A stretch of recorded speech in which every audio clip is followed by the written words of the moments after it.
Maghimo ko karon og crispy kangkong. First time na ko ning himo ani. Siya akong butter, mixture niyo flour, cornstarch, butangan ko 2 eggs, then butangan ako black pepper, garlic powder ug paprika. Ug gibutangan ako vegetable nor cubes. Yan. Then gibutangan pa din ako ni siya gamay nga cold water. Ang kangkong akong gibutang sa butter din deep fry. Yan. So, ang first time na kong luto, balik yun. Yan. So, tanahaw nun na is. Then, the next one.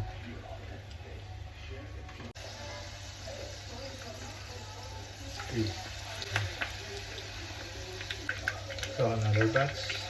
Mali siya akong finished product ng crispy kangkong.